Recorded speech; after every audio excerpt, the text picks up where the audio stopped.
And welcome to the National Collaborative on Childhood Obesity Research's Connect and Explore webinar.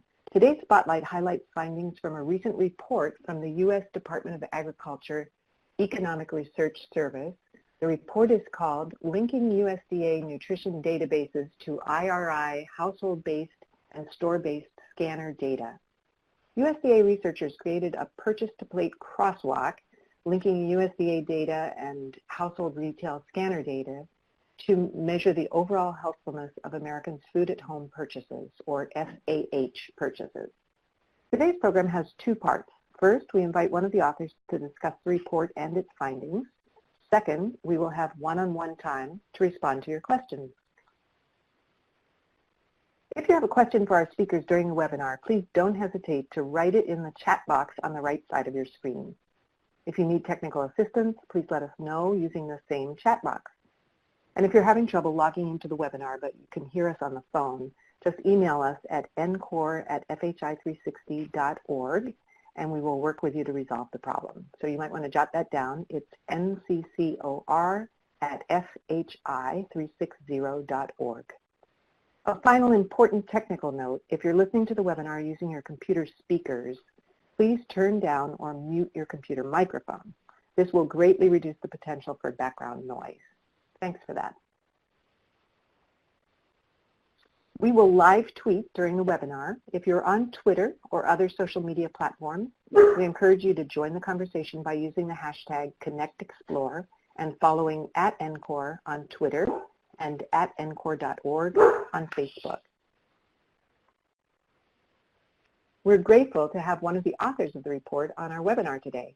Andrea Carlson is an economist with the Food Markets Branch of the Food Economics Division, USDA Economic Research Service. To start things off, we'd like to open with a brief poll. You can submit your answer directly on the screen. So the question is, what sector do you work in? And you may select all that apply.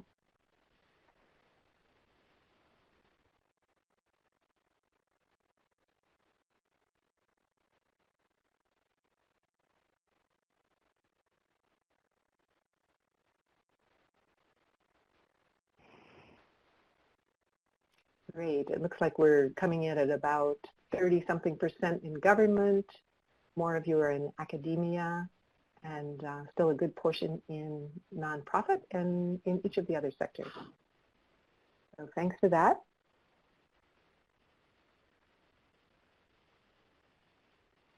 I'd like to turn it over now to Andrea Carlson. Go ahead, Andrea. Thank you. I'm going to start out by asking you if you ever thought about getting the diet quality of an individual grocery store. And you probably have thought that maybe this isn't possible, but that's one of the key things that we're able to do now with this new crosswalk. Before I go too far, I want to acknowledge my co-author, Alina Page, who unfortunately cannot be with us today. My report is here with its link. When you download the slides, you can get a copy of the report.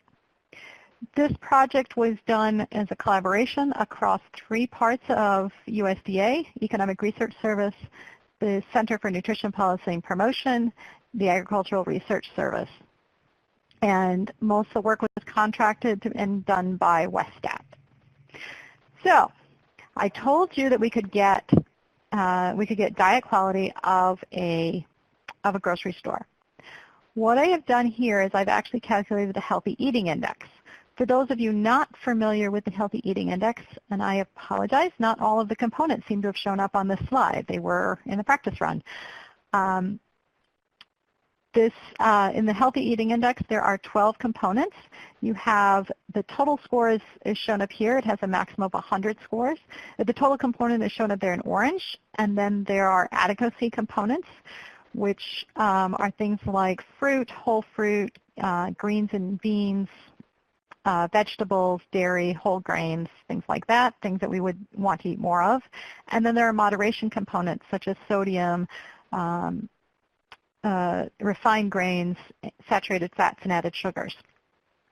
And a high score always means that you have met the dietary guidelines recommendation. So 100% is good, no matter what. So a high score on the adequacy components means you ate more of it.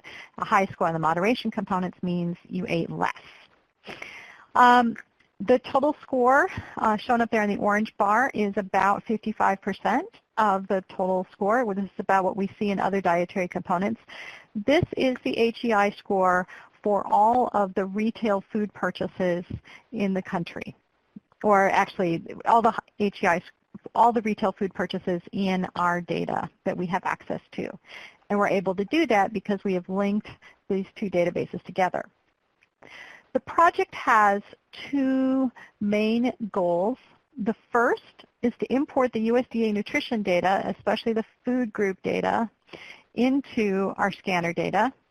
And the second is to use scanner data to estimate prices for what we eat in America, the National Health and Nutrition Examination Survey, and Hanes Foods. I'm going to be talking about both of those data sets. I'm going to be talking about all of these data in a minute. Before I talk about the scanner data, I want to have a poll. How familiar are you with scanner data? I'll let you take a minute to answer this.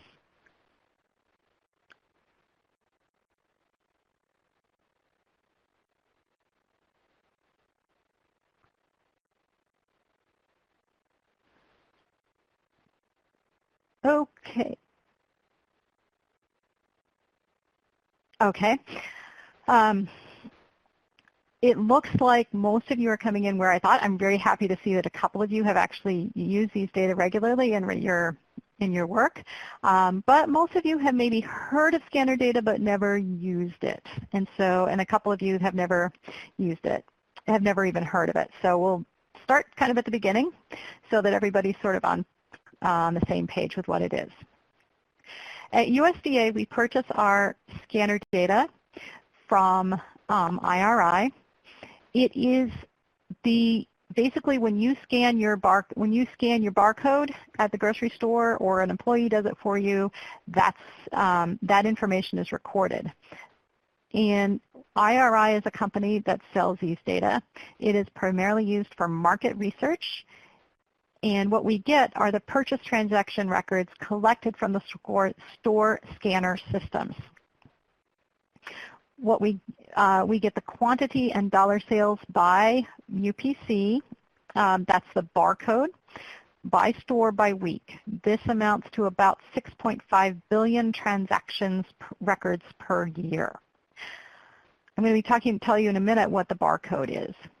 We also get household-based scanner data. It's called the consumer network. And in this case, the household scan the barcode of purchases. We have itemized food at home purchases for about 120,000 households each year. And along with that are household demographics. And some of the households then also respond to surveys about supplemental health information and prescription drug surveys. For both data sets, we have what are called a product dictionary. And in the product dictionary, that has detailed product information for about 1 million products. And in this case, the product is at the barcode level.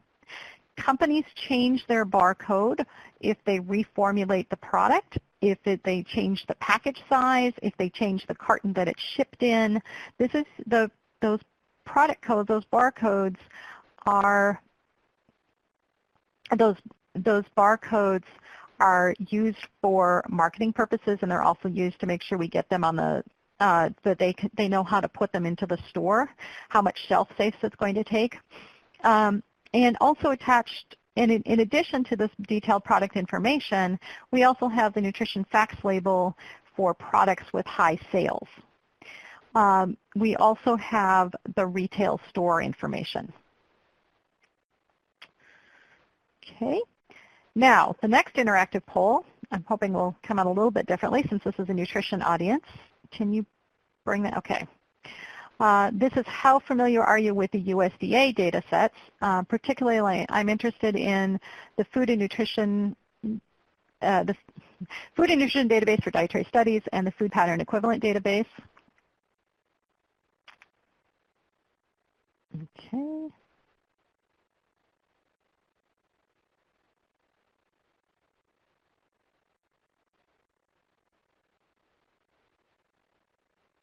Okay, so about half of you, it appears, have heard of it.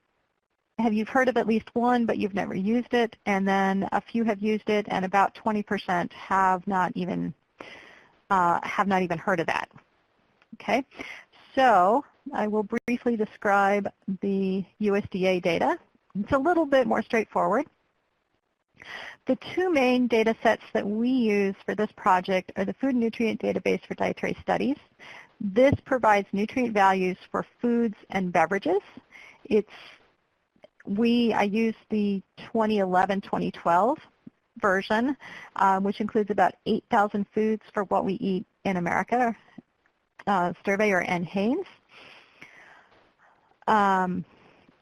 These data, this is the primary nutrition data for what we eat in America.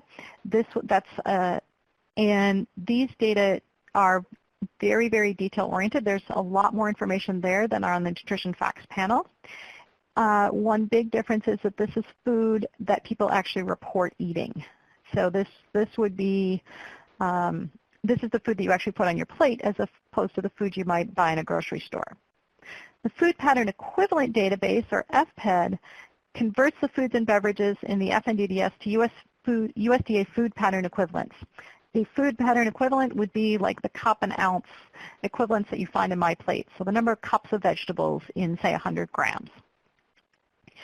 The FPED is used to evaluate dietary intake data with respect to the dietary guidelines for Americans. So we have these two databases, and they're used for very, very different purposes. The primary use of the IRI scanner data is market research, as I said. The FNDDS 1112 is to monitor and study the sorry, I have to do something here. To monitor and study the nutrient and food pattern equivalents of the American diet. The number of items is also very different. In the IRI data, because we're at the barcode level, we have 899,850 individual products, whereas in the FNDDS, we have about 7,618, and then we're also pulling in about 3,000 codes from another database called the National Nutrient Database for Standard Reference, which is an underlying database underneath the FNDDS.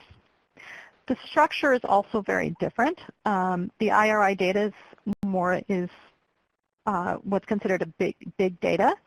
This has multiple variables, and each column has similar information for every observation. It's in would be in a wide format. The FNDDS, however, has the main text description and then has multiple rows that are added as needed. That's in long format.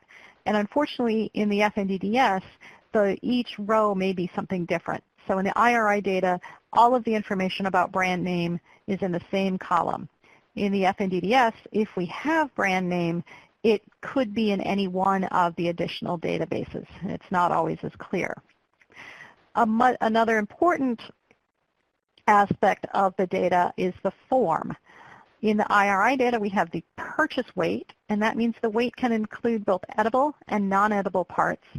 And in the FNDDS, the food could be, we do have codes for raw form, for raw food, but, and it could be cooked, but the most important thing is the weight does not include the inedible parts. To illustrate that a little bit more, I took that out. So we have very, very different databases. On the one hand, we have very different databases. We have about 500,000 UPCs every year, and every year we add about 20,000 new products. That is multiple UPCs because every product has a couple of hundred UPCs sometimes. I was actually at a meeting on Tuesday and with people who should know this, and they had no idea how many new UPCs we get a year, but it's a lot. We're going to put these together. And the thing is that we probably need somewhat short of a miracle. We certainly cannot, with this volume, we certainly cannot manually match that. And so what we turn to are two more automated methods, the semantic matching, which compares text strings for similar terms, and probabilistic matching, which now that once we develop a table for the semantic matching that was based on the text strings, we build a table and we put these things all together. We make all the possible matches, and then based on the product attributes and the text strings, then we calculate a similarity score for each possible match. This is complicated, so I'm actually going to go through it a second time, showing it a little bit different way. We start over on the left with the FNDDS and the IRI data. We break the IRI data down into a bunch of categories, about 85. And these categories would be things like breakfast cereal, bread, yogurt, fish, maybe different types of ethnic foods, different types of frozen food, things like that. And then we pull from the FNDDS any foods that look like they might match to stuff in the IRI category. And the reason we had to do that is that some words mean different things depending on where you are in the grocery store. For example, the word flat means one thing in the canned fish part of the grocery store. That means a flat pack of fish. That means that the can is flat, basically. Or it's a flatter can than you might normally find in the fish section.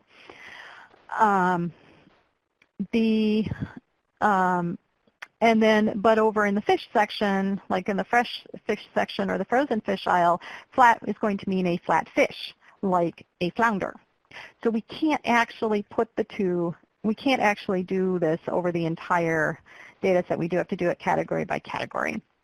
So once we have the two lists for a single category, we apply semantic matching to develop the search table, and then we apply probabilistic matching to see which matches make sense, and every possible match is done, and you calculate a similarity score for every possible match, and then the similarity score that's the highest for that pair, for a particular UPC is the match that we have.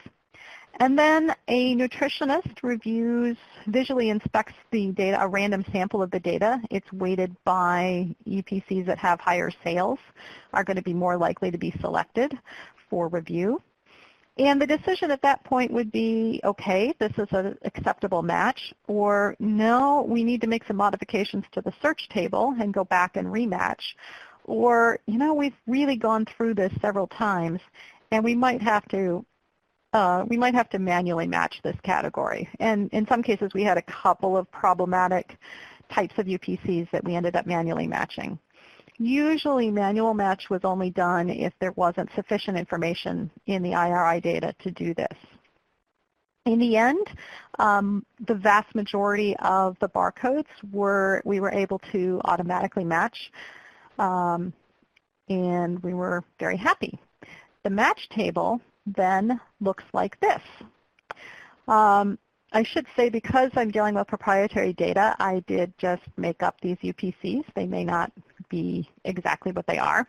However, the USDA food code in the middle column is a code from either the FNDDS or the standard reference data. You can see there's 8 digits and 5-digit codes.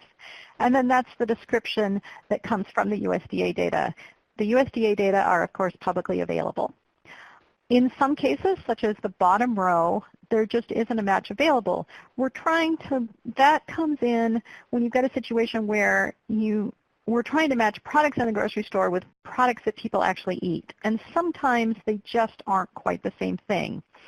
Most common items that we weren't able to match would be things like baking mixes or some of the prepared food, some of the frozen entrees,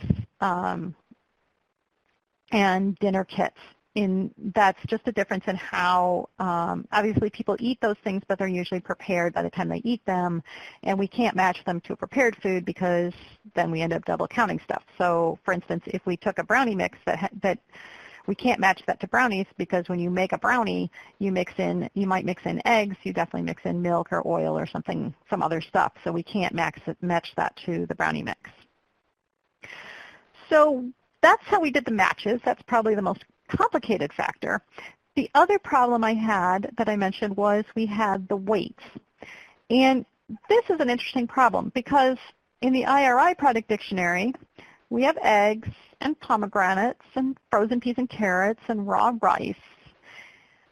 And we have those same things in the nutrition database, in the USDA nutrition databases, but they're going to weigh a little different. We have pomegranates, but they're the pomegranate aerials. They don't include the skin because that's what people eat. We actually do have raw eggs in the USDA nutrition databases, but it doesn't include the shell. And for the most part, usually people will cook an egg. Again, we have raw rice, but it's pretty hard to digest raw rice, so we work with that. So it's usually cooked. And the same with frozen peas and carrots. And they might also be combined into one thing. So to solve that problem, we developed yield factors. Each yield factor is at the UPC level. And we only developed yield factors if there was a sufficient amount of sales. About 95% of products that were sold in 2013, which was the most current data when we started this process, have a yield factor. We drew the yield factors from this FNDDS I've been talking about, the standard reference. The FICRCD is the Food Intakes Converted to Retail Commodities database. That takes the FNDDS products and divides it and pulls it up into certain retail commodities such as stone fruit or flour or different cuts of meat and things like that. It is another way to look at the data. Agricultural Handbook 102, if you're a food scientist or if you worked in the food service, you probably are very familiar with Handbook 102.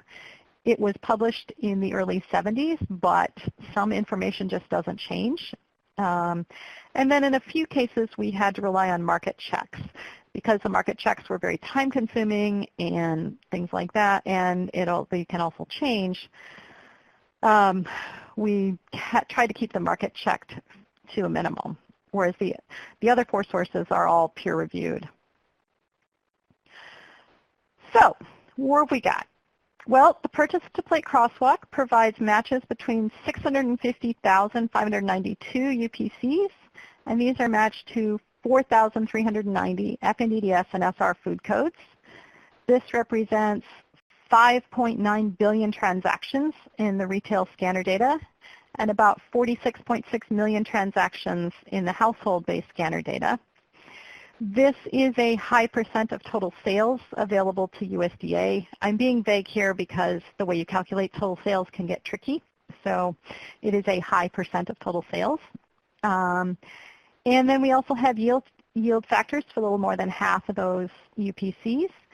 And these are drawn from sales in 2013 InfoScan, which is the retail scanner data, and products that had enough information in our data to actually define a conversion factor.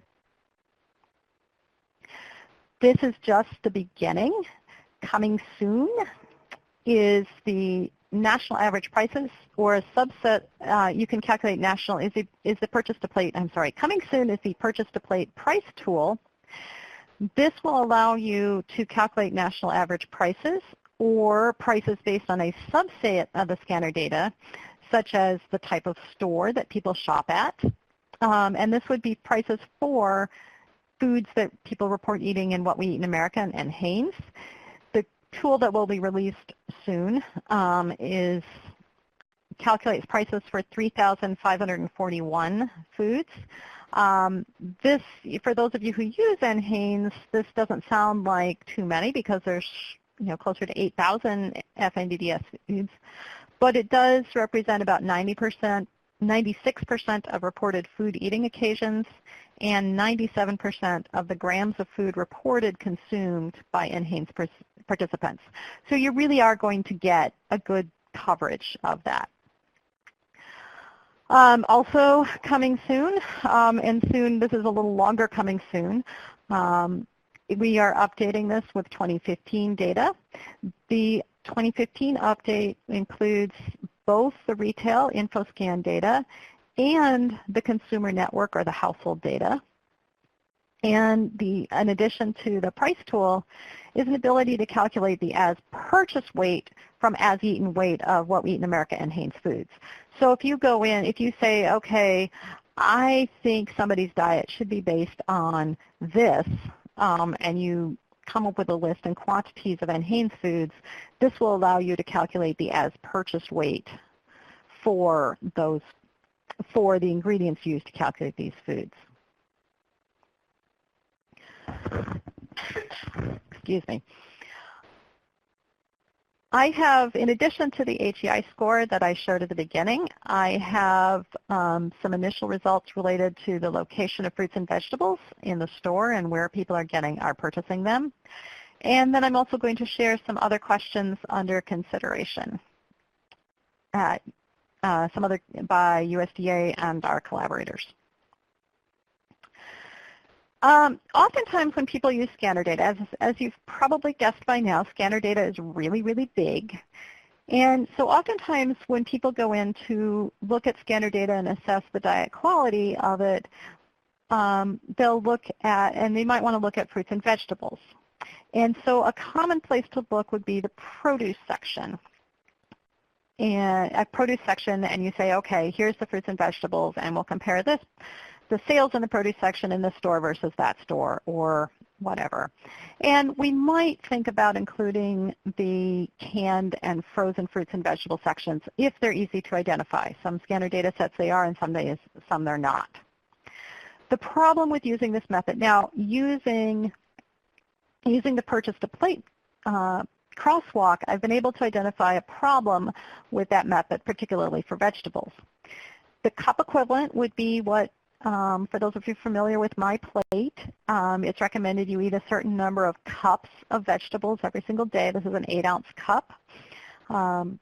And you eat a certain amount of that every day, and also different types of vegetables.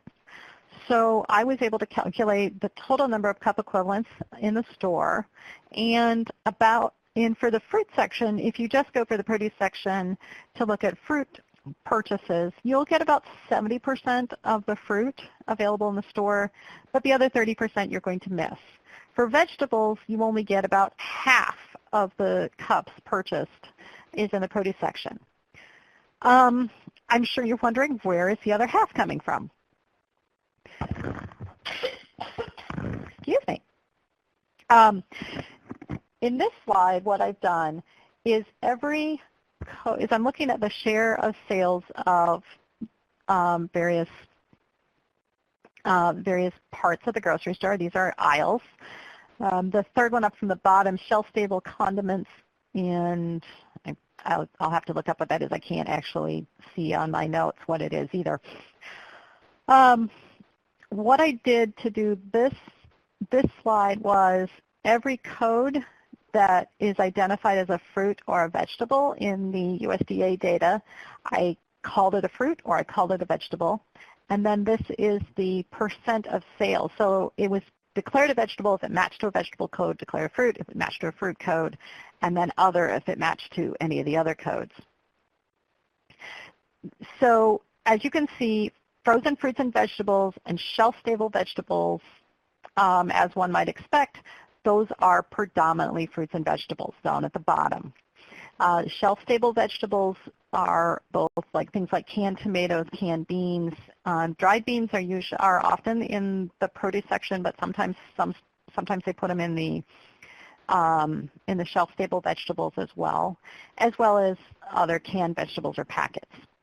Now, however, there are a number of other parts of the store where over 20% of the sales in that aisle are actual vegetable products. These include ethnic foods, other frozen foods, refrigerated condiments, refrigerated meals, snacks, and, well, snacks is just below 20%, and shelf-stable meals. The moral of this story is, if you want to talk about vegetables in the store, don't stick to the produce section. And if for fruit, you may want to consider the same thing. We have several other questions under consideration. The first is, what are the major sources of added sugar in our food purchases and who purchases them? This is in anticipation of the label change that will have added sugar on the label. We're looking by the IRI data does not currently have that new label information, at least in the data that we have, but by bringing in the food pattern equivalent database, we know the added sugars. And kind of the same team is also looking at the projected impact of the new added sugar label on breakfast cereal purchases. Another one we're looking at is, does media coverage on healthy diets impact food purchases? Because the household scanner data is so detailed, we can actually look at it state by state, and it is representative state by state. So we're able to look at it then. We're also looking at how healthy are convenience and easy to prepare foods. And finally, there's actually a publication just came out just recently accepted on this last one. Are there differences in healthfulness of available foods in foods deserts versus other locations? And I apologize, I don't have the citation in front of me because it just got accepted. I'm not a co-author on that one. These data do come with limitations. The first is very important for those of you who work in the nutrition world. These are food purchase data, not food intake data. We do not eat all of the food that we purchase. The nutrients and food pattern equivalent data represent an average of many products. So any data that you bring in are not going to be UPC specific. They are going to represent a range of products. Generally, when the USDA and when the FNDDS is put together, they look at major retailers to generate that nutrition data. So the means may end up about the same, but an individual UPC may be a little bit different. Third, not all stores allow USDA access to their private label sales or product information. So numbers that I was showing to you today would not include those stores for their private label sales or their product information, and many stores, some stores don't even give us any information. Finally, the 2013 version does not cover all products in the household scanner data. Hopefully I've convinced you this is a wonderful product. So hopefully you're wondering, how do I get access to the purchase to plate crosswalk, or the PPC? Unfortunately, the IRI data are proprietary data. The company, the IRI, makes a lot of money off of selling these data, so they are proprietary, and so we can't just put them up on our website. However, under our current contract, the USDA purchase agreement allows access to all USDA staff, collaborators with USDA staff, researchers funded by USDA grant or cooperative agreement, and then research, but always remember, of course, that you can't just use it for any project. Just because you got a grant for one thing, you can't use it for something else. The research question must be of interest to USDA. And we grant access through a secure enclave to help protect the data. And with that, I think we are ready for questions. Great, thank you. Thanks so much for a great presentation. Let me just mention that as a reminder, if you have a question, please use the chat box on the right of your screen, and we'll address it during this one-on-one segment that we're beginning now. We've organized the questions that have come in during the presentation, and we'll try our best to get to all of these. If there are any outstanding ones or any we can't get to, we'll ask Andrea to respond in writing, and of course we'll include those in the follow-up email we'll be sending to all participants in today's program. To access the webinar, visit NCOR's website, and that is, hang on, sorry. We'll get to that later. So I thought I had a slide for that. So let's go ahead, and the first question that I'm seeing for you, Andrea, is can you use the purchase to plate crosswalk to examine food purchases for what you eat in America? Okay. I'm sorry. I know there's some problem in Anne's line, so I can let me read the question. Can you use the purchase to play crosswalk to examine food purchases for the What We Eat in America? Yes and no. I mean, what we can do is you can take a guess. You can take a guess at what people are purchasing. You can go backwards. That's the extension that we're talking about with the new price data. So if that's what you're talking about, that probably would be the best. That would be the best thing. There are, of course, assumptions that are made in creating the FNDDS, and then also in creating our prices.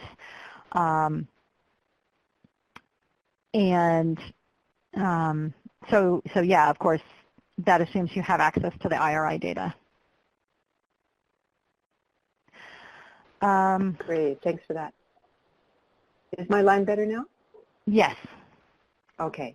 Then the next question is, do you know % of all stores are covered in the retail scanner data, and is this data available by state? Well, okay, so IRI, and there are two places to obtain retail scanner data, IRI and Nielsen.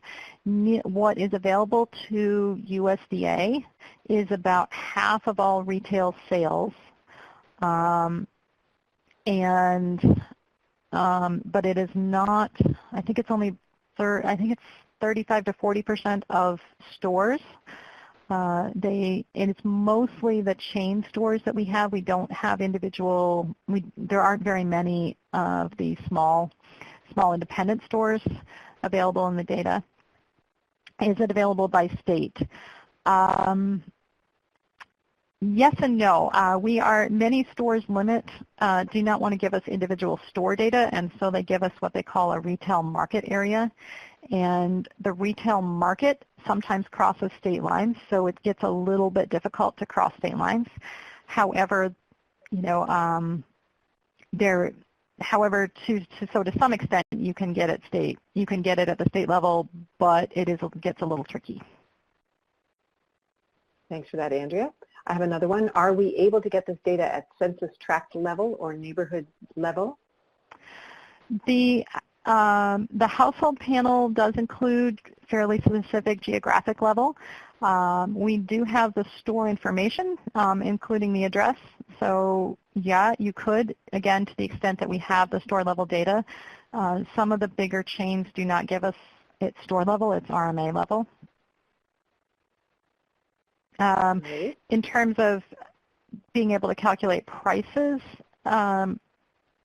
with it, you do have to have a reasonable level of representation in order to start calculating prices. So there has to be enough purchase data in order to get all of the food codes. Great, thanks for that. What about what skills are required to conduct research with scanner data? Okay, so that's a very good question. Scanner data is a big data. Normally we use SQL programs to originally access the data and to pull it in, SQL queries and that sort of thing. Once you get your data set down to a reasonable level, then you can use statistical analysis packages. Certainly, if you're at an academic center working with data management, students would probably be a useful thing to have somebody on your team, especially if you're not as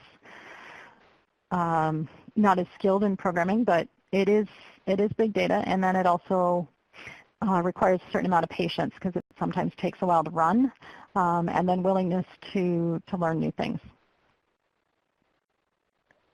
Thank you.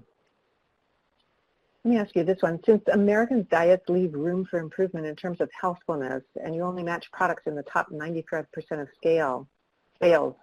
top 95% of sales, is there a danger that you have left off more healthy foods than less healthy foods, particularly whole grain products? Yeah, the 5% of sales that didn't get matched, it's actually a little bit less than 5%, but when we set up the contract, we said at least 5%, at least 95% of sales. There are enough healthy foods in there that I don't think there's as much danger of it. What's being left off would be, because if it's sold by a major retailer, then it's there. If there's a major if a major brand or company is making the product, then it's probably going to show up in our data because that would be available nationwide.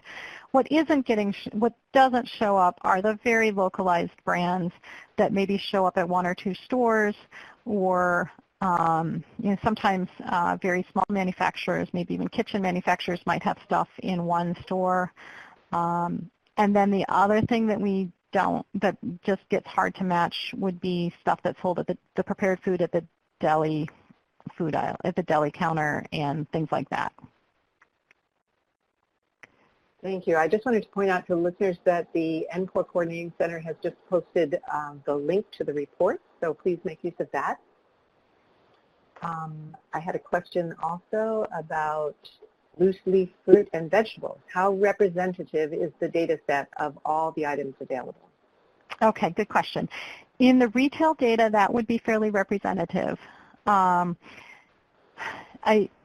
question says loose leaf fruit and vegetables. I assume that means random weight, the stuff that the consumer packages themselves in the store. We actually do have that in the retail data. We're able to track it there. In the consumer panel, it's not as good. There is a small set of about 15,000 households. No, it's more than that. Anyway, there's a smaller sample of households that that record some of this for the most commonly eaten fruits and vegetables, but we don't have quantities. We just have expenditures. So we wouldn't be able to calculate that into a healthy eating index score, but we can look at expenditures. But the store data does have the weight, the quantities for the fruits and vegetables, for random weight products. Thanks, Andrea. What program do you use to combine the IRI sales data with FNDDS nutrition data? Okay. It's ultimately actually in a SAS data set that although the contractor used it's actually a SAS program that ultimately does the work and does the algorithm. However, it's the contractor did use some of their proprietary data, but then sold us the code that will actually do the work, translating some of that into SAS. Semantic matching is a common process in a lot of the data management software. Obviously, SQL doesn't do it, but I believe that SAS and Stata probably and R probably there are packages that do semantic and probabilistic matching. Actually, I know SAS, Stata, and R all do probabilistic matching. Mm-hmm. Okay, here's another one from a listener. How are households selected to be represented in the IRI data? Can you also describe how IRI data might differ from the Nielsen scanner data? Okay. For the household panel, Nielsen and IRI use the same panel. It's called the consumer panel. It's just packaged a little differently, but it is the same consumers in the home scan and the consumer network are the same set of consumers. So that's how that would differ. And I have used home scan many, many years ago, but I haven't used it since the last home scan data set I looked at was 2010. And it's just a matter of how the companies identify the products, how they're organized, and that sort of thing is probably the major difference between the two.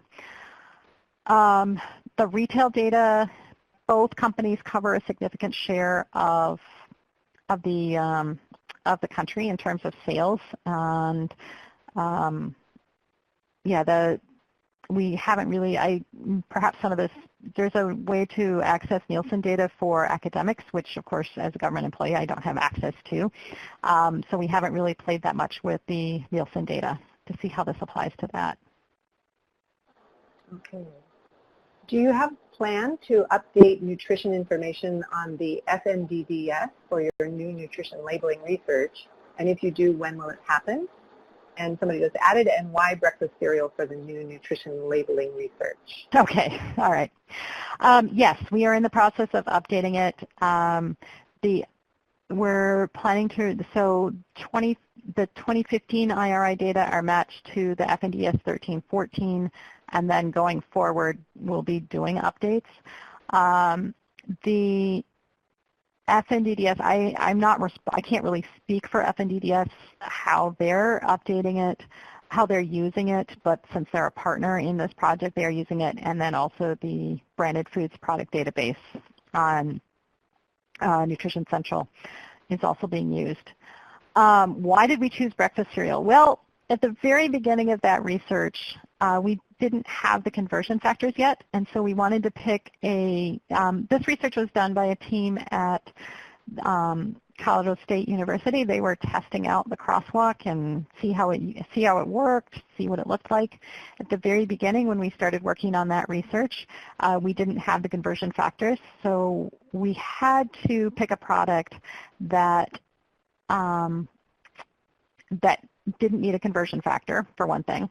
The other thing is that we needed to have pretty brand-specific data, and in the FNDDS, it's a little bit more brand-specific in terms of the cereal, so it made it much. You always have several UPCs matched to a single FNDDS code, but at least this time we were matching the same cereal we were matching very similar cereals, so it's a little more granular.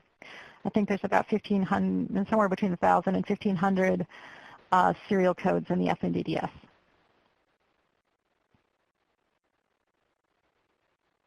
Great, thanks for that. Any more questions coming in? Follow-ups to questions you asked before?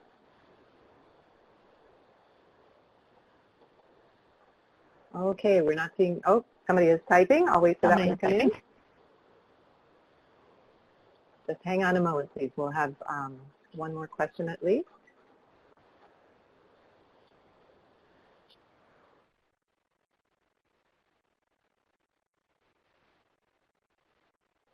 I see another question. Does it include specialty stores, for example, Whole Foods or any corner stores? Okay.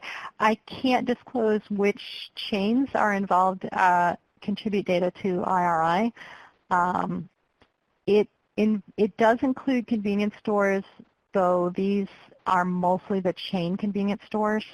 Now, some of the independents may actually be part of a chain and may be included, but there are some specialty stores, but I can't disclose which ones. Okay, the grocery. Yeah, to be considered a grocery store, it has to have. There's a sales cutoff, so it's a fairly large one. So that would cut out some of the corner stores? Well, we also have a convenience store definition. Okay, good, got it. All right, what would you say is the end goal of your research? The end goal of the research. It's really we purchased the scanner data to provide research, to conduct research on food choices, food costs, and consumer behavior related to diet quality. So the point of this project is to enhance these data. It's an ongoing project to continue to enhance the scanner data so that people can continue to ask questions related to that. Excellent. Do you have product ingredient data in FNDDS or other USDA database? We do not have ingredient data in the IRI. However, the branded foods product database I'm blanking now. You'd think I would remember that. I think it's called Nutrition Central. Does have ingredient data. If you go to if you Google branded foods product database, it should pop up. Okay, I think we have somebody else typing in a question, so let's hold on for a moment.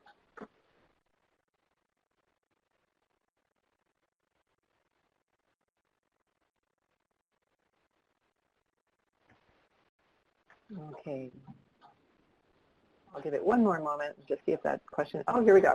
Are you including research concerning food allergies?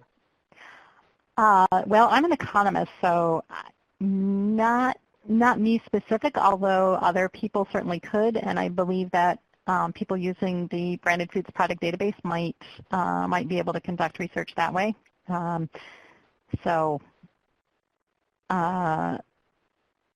Yeah, so to the extent that you know the products, you could certainly use this to look at food allergies. All right, I'm hanging on. Looks like we have a follow-up. Okay, makes sense. That's the questionnaire. And thank you all for your questions. So with this, do you have any last words, Andrea? Anything you'd like to say in closing? I do not.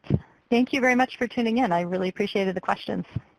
Well, thank you, Andrea, for being our guest speaker. That was Andrea Carlson. And thanks to everybody who attended.